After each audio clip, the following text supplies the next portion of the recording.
Stay hungry, stay foolish.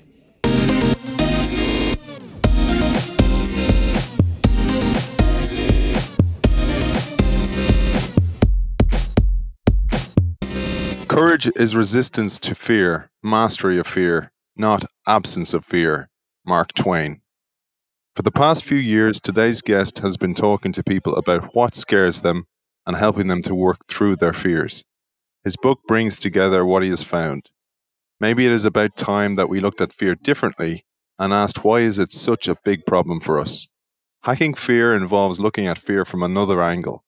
Fear hacking is a way of turning our experience from a monster story into a love story. We welcome author of Fear Hack, Hilary Gallo. Welcome to the show. Thank you, Aidan. It's great to have you on the show, Hilary. I'm fascinated by how our brains create our realities, and therefore the stories we tell ourselves become extremely important in our worldview.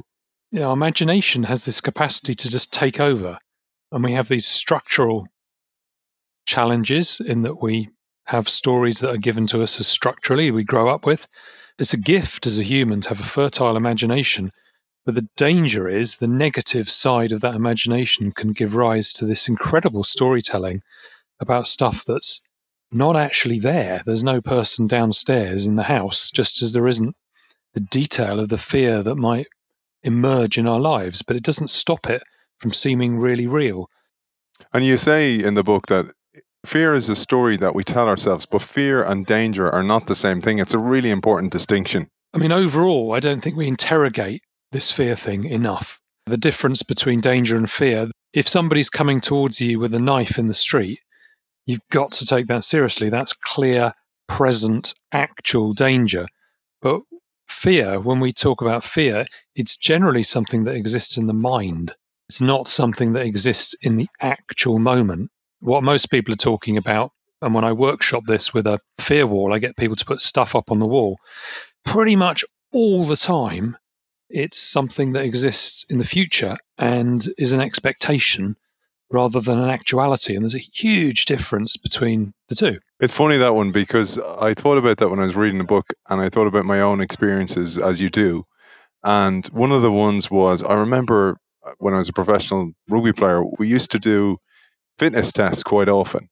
And the way the guys spoke about the fitness test was worse than the actual fitness test. I used to always kind of go, why do you keep thinking about it and talking about it? There's nothing you can do except prepare for it. And actually the story, it was that idea of the story you were telling yourself was actually worse than the actual event itself.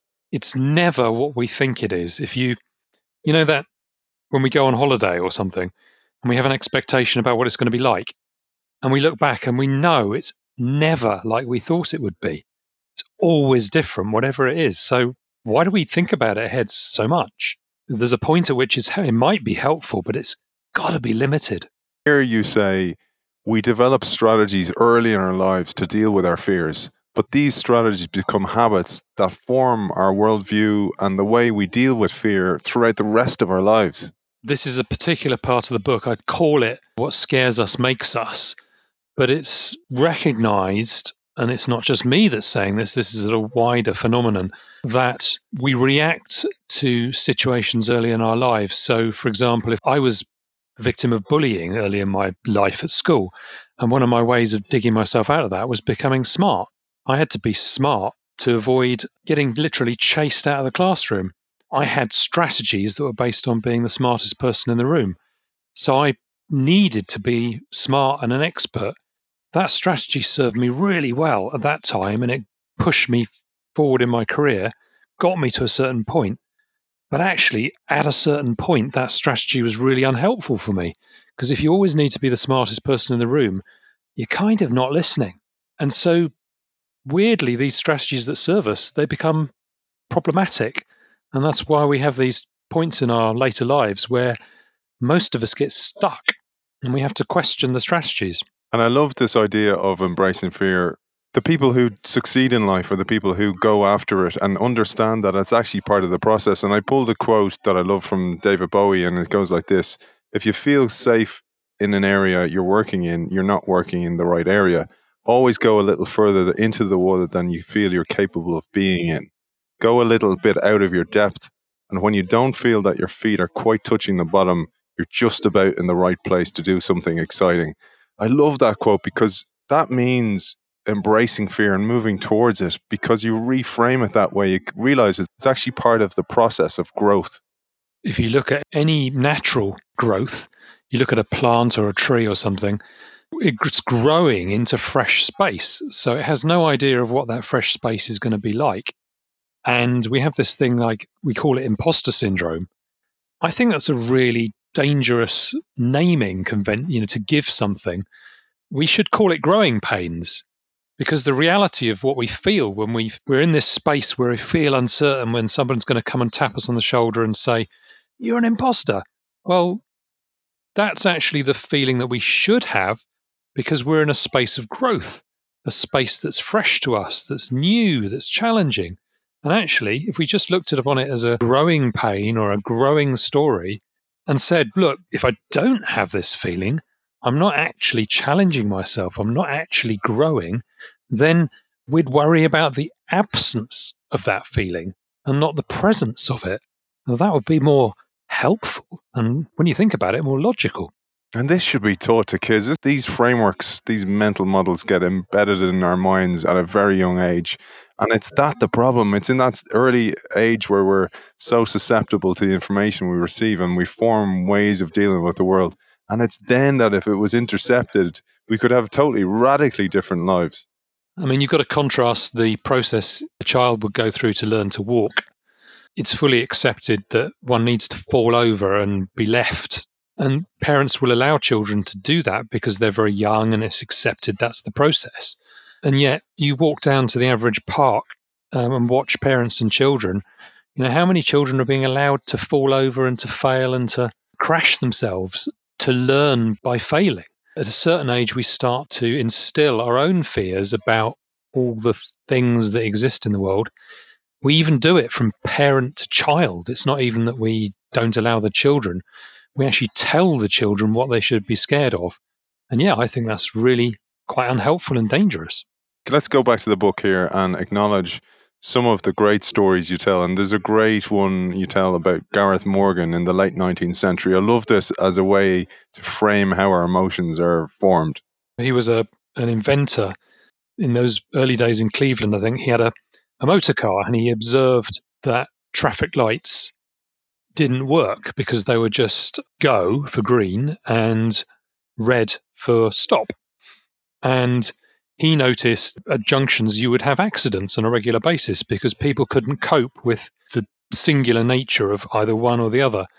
So what he did was invent the amber stage, the middle stage, the unsure stage of traffic light. So we now have the three phasing of the traffic light. And I like this model because my view is that our nervous system has this same staged way of being, that we are either on red, which is kind of like freeze up literally like an ancient lizard or a bird that just freezes to avoid the predator. Amber, which is fight, flight. So we're either engaging in fighting the predator or we're running away to get out of the place. Or we have this social space. We have this ability to engage this positive space of green, which is safe engagement. And it's a different phase of the traffic light of our nervous system than the fight. So we get confused a lot of the time because I think we spend far more of a time of our lives than we realize in this kind of unsure amber fight flight zone. And really, it's a step change is the sort of point of the traffic light to get ourselves into the green, safe to engage space. And as you point out, Aidan, it's actually quite hard to convince the body, the mind, and the nervous system to engage, to go towards something. It's said we walk towards something, but we run away. And it's something like a 10-to-1 ratio of likelihood of safe engagement moving towards and getting away. And this is something Paul Ekman identified in the basic emotions. There's something like 5 or 6 basic emotions that he identified that take us away, like fear and disgust and anger. But there's only one, happiness, that takes us towards. It's logical, actually, in the primitive systems, because If we get killed, we eat something we shouldn't, or a predator catches us, we're dead. Whereas if we miss out on the food or the bit of love, we can get by. So it's natural that our bodies are predisposed to the negative. There's a negative heuristic, there's a loss heuristic. Everything is about moving away and loss. And we're very little focused on the gain. And that's a challenge when we come to look at fear. We're just too ready to engage with the scary stuff and not willing enough to go towards things. Absolutely. And I loved the idea that our green zones, as you mentioned here, in the red, amber, and green, the green zones themselves can be those creative moments in showers or going for a walk. And if we frame them that way, we'll actually engage more of them. Yeah, I mean, my overall contention is that we care a lot about the objective or the thing we want to go towards. If we've got this thing, a presentation we're going to do, we focus a lot on the content and the slides and the thing. What we don't tend to do is we focus on our state, our nervous system, how we are. And actually, that's crucial to our performance. If we're in a good state, if we're relaxed, our memory is better, our brain is more focused, we'll remember more stuff, we'll focus on the things we meant to say. It's fundamentally going to change how we present. And yet we spend very little time understanding how we calm ourselves. How do we get ourselves in that state and stay there when we're in front of a room? Coming off the book here for a second, because you run fear hack workshops, this obviously is one that comes up a lot because public speaking is one of the major fears that we have in life. How do you deal with that as a workshop, a fear hack workshop? The first thing, as I said, is to think about our nervous system, techniques for calming ourselves. People will stand up in front of the room and stop breathing, literally. So there's a whole load of sensory things we can do, like good, strong out breath. Just focus on the breathing through the few minutes before you're going to present and just get yourself calm. A lot of us will clam up if we don't get any audience interaction because there's a relational element to speaking, which we don't always acknowledge. So it's a good idea for a lot of us to start with asking the room a question, get people engaged, have a bit of some form of dialogue, because that will usually comfort. There's a bit of uncertainty in the interaction. We don't know what's quite going to happen, but for most of us, it'll calm us because we're getting some feedback.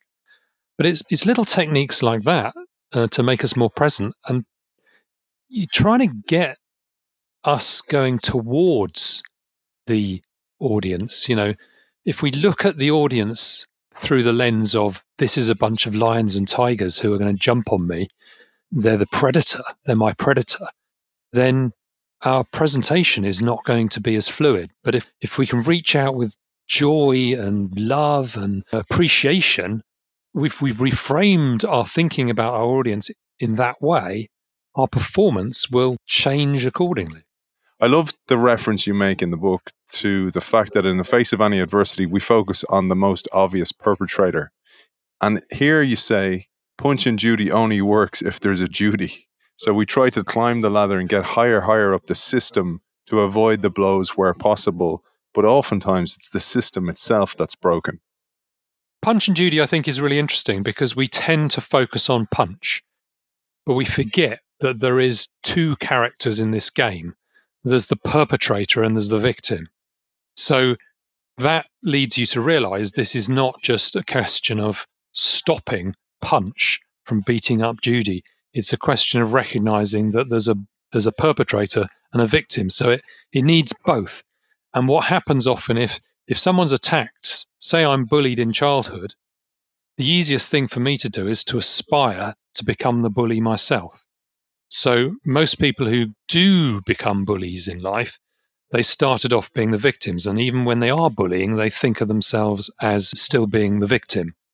And what we do in pointing the finger at the character Punch or whatever else is we look at the character, we look at the Weinstein, we don't look at the systemic problem, and we perpetuate the systemic issue that there is there.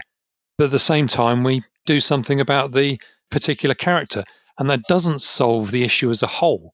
And I think that's a real challenge we have as society, because we need to look at the question much more widely as a power question.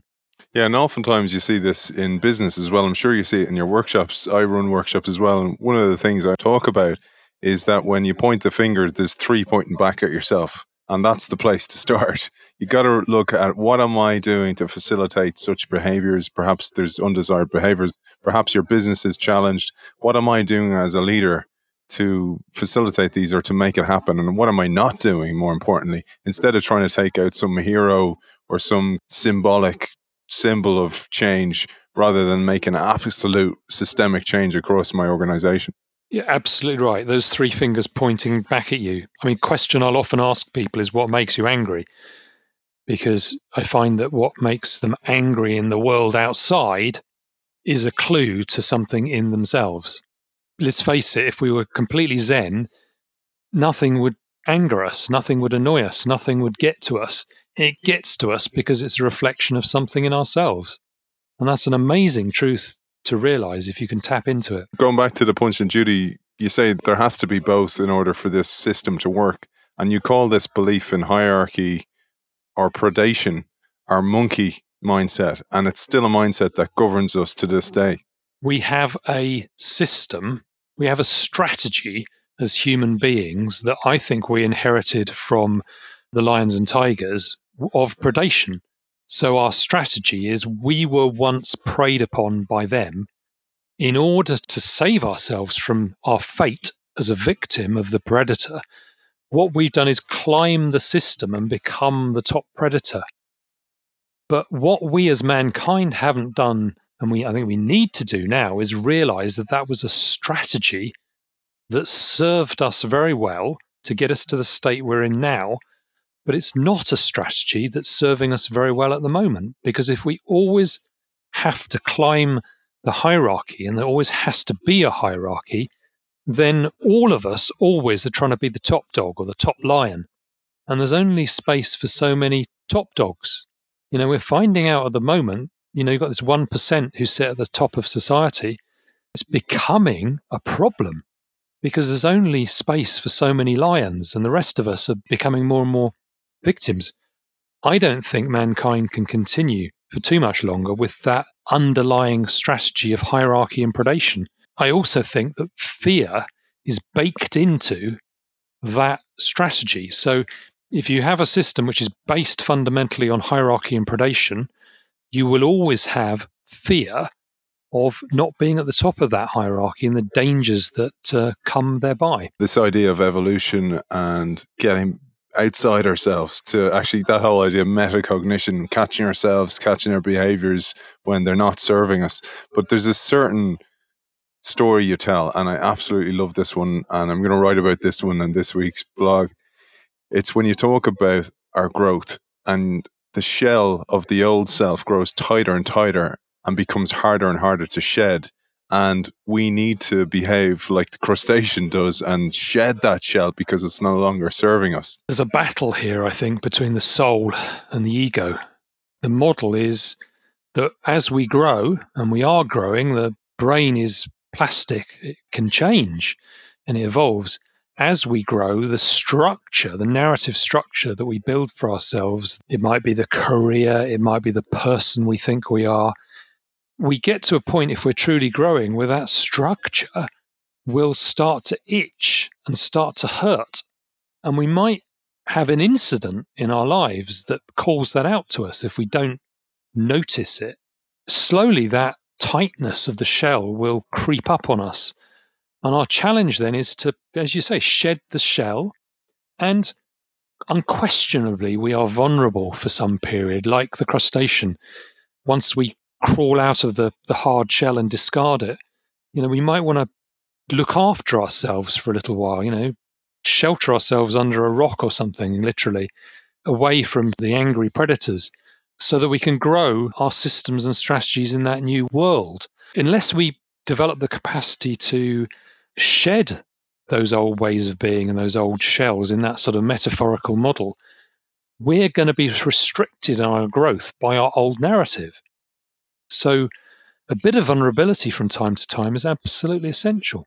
Yeah, and I love this idea of getting rid of that old shell, that old way of being, particularly that period of vulnerability, because it's not only we're vulnerable to the naysayers, we're also vulnerable to those closest to us, because often those close to us are the ones who try to hold us back, and they don't do it for bad reasons. I think this is an important distinction to make. Our friends sometimes are the people who least want us to change, and it's not for any, as you say, any bad reason, but just there's a comfort, like we've talked about, the comfort in staying as we are. Ego wants us to stay as we are today because that's the safest place to be. That's just like our friends in life. They want us to stay the same because similarly, they're not stressed or challenged themselves.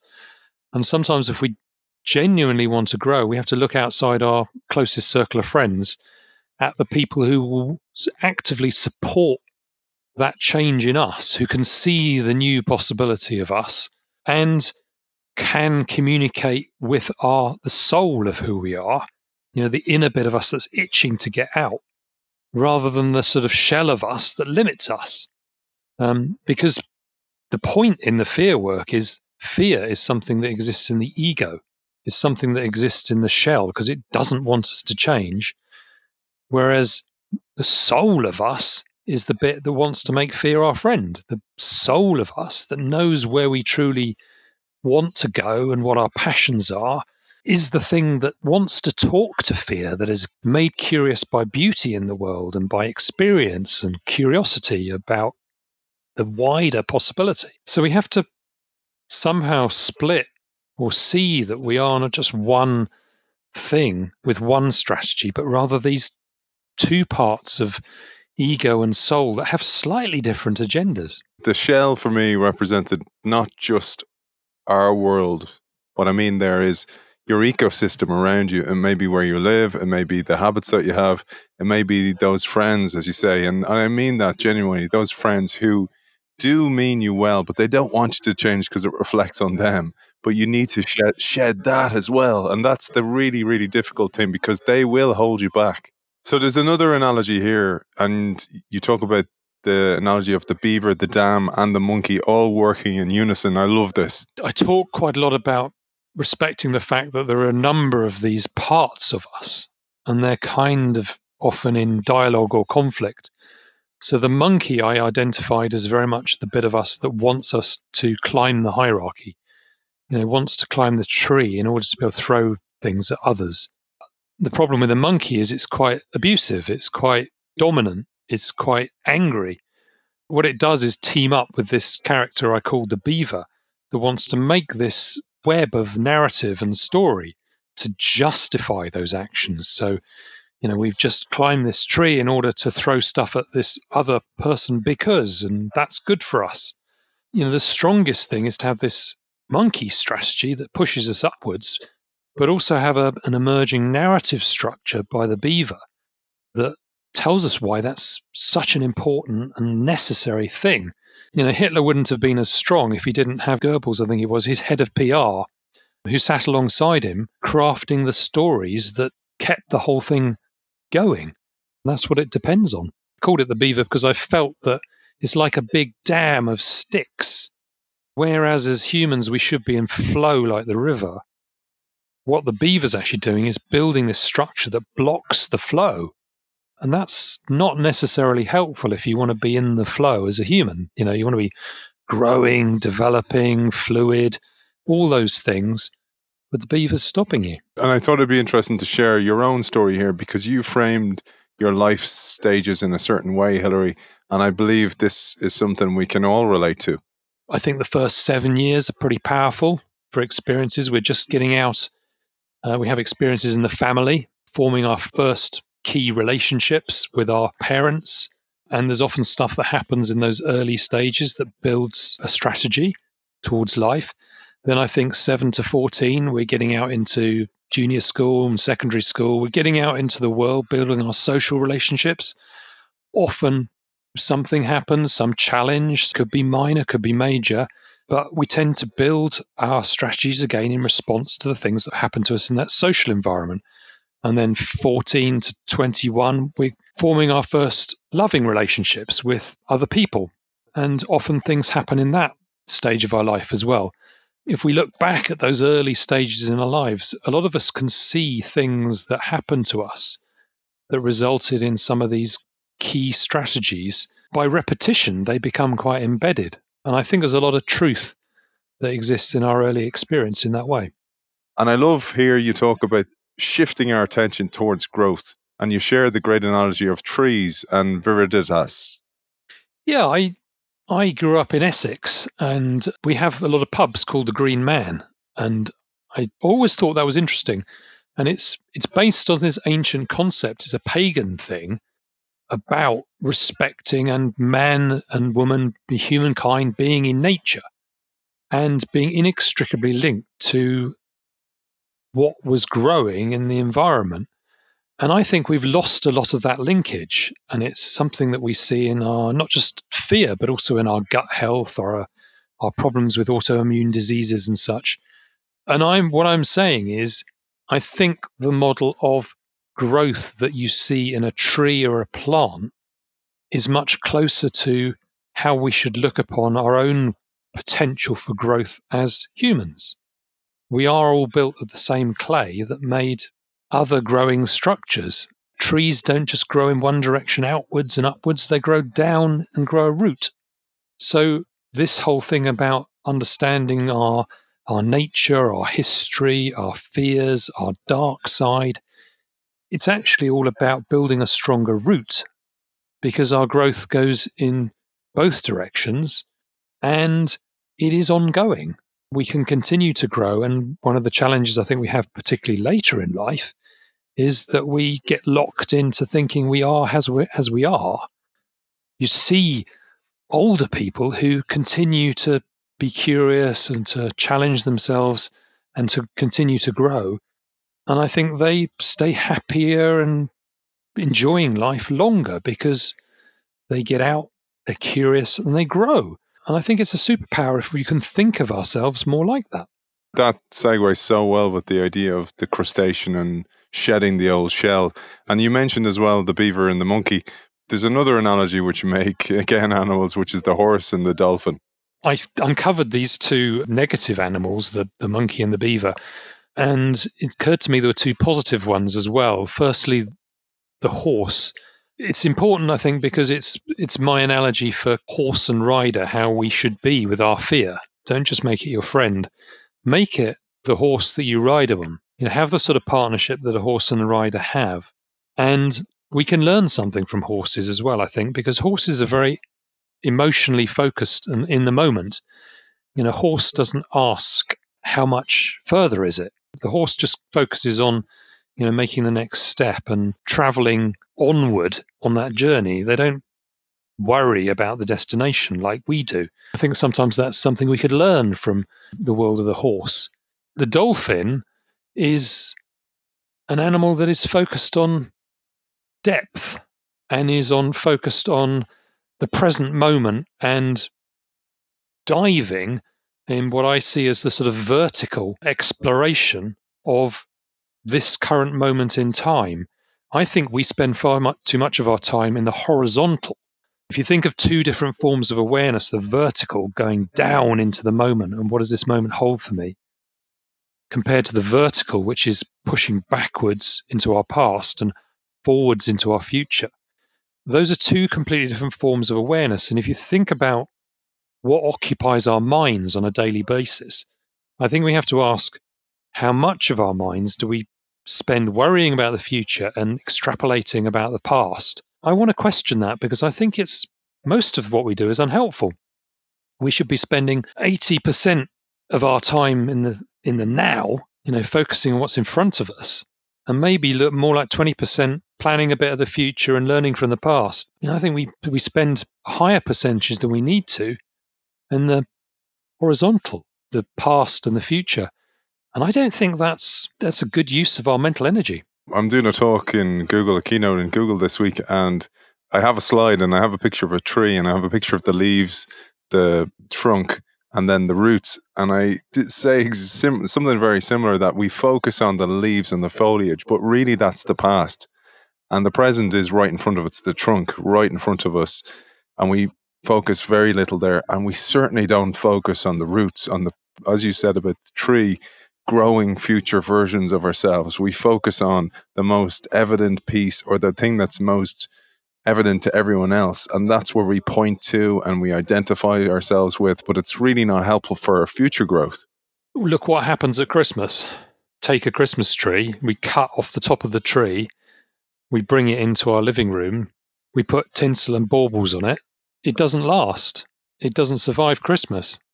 Who wants to be a Christmas tree? It's not it's not a very good model for living, is it? Your social media tinsels and baubles and I look great. But chop the tree off from the roots. Is that such a smart idea? I love that. I'll have to add a new slide, man. A Christmas tree. So let's look to some of the solutions. You mentioned some of the workshop work you do in Fear Hack workshops. One of the ones I loved was this concept of the lack hole. There was a point at which I identified that I was always seeking something new. It was a bit like the children's question in the back of the car, are we there yet? Constantly, I'd reach something, I'd get my objective, and then I'd be on to the next thing. I noticed it with a pair of running shoes that I felt that my running would be improved if I got myself a new pair of more waterproof running shoes. And that grew and grew and grew until I convinced myself that was true. And I bought the new pair of shoes and then went running. And I noticed that it wasn't the running shoes at all that was the problem. It was my commitment to running that I needed to address. It was something deep within me. But I'd put my whole expectation story onto the item, onto the thing.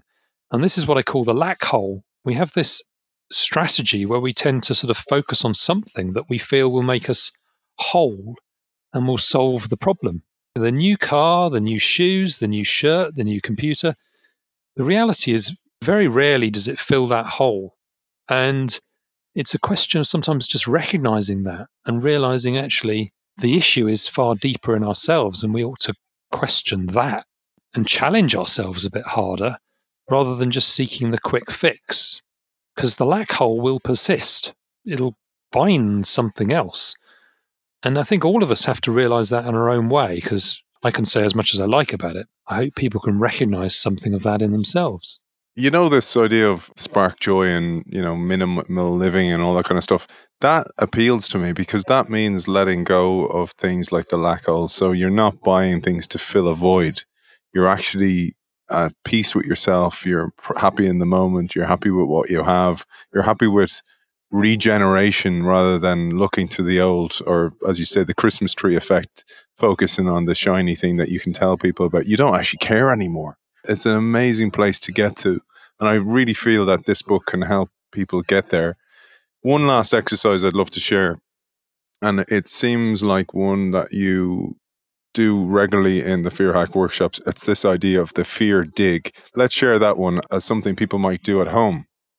The idea of the fear dig is to identify your fear and then try and dig beneath it. What's really driving that fear? So ask yourself, if I have a fear of going outside, of leaving the house, what would happen?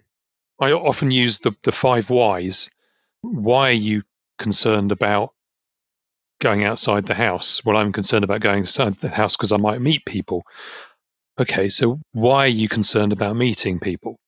Well, I'm concerned about meeting people because when I meet people, something might happen. So you dig down by taking the answer and asking, well, why is that so? And what I've found is if you dig away at people's fears, you will often realize that the thing people thought was a fear is in fact a strategy to avoid fear, not a fear itself.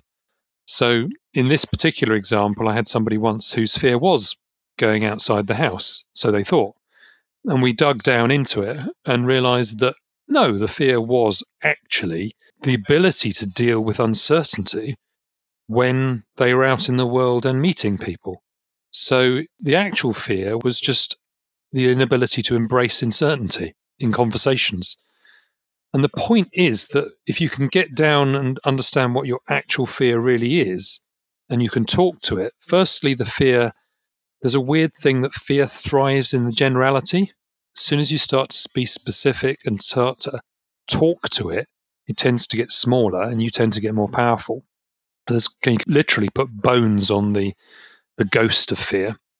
And you can deal much more easily with something if you know that it's the uncertainty of the conversations than if it's this vague strategy that you're struggling with.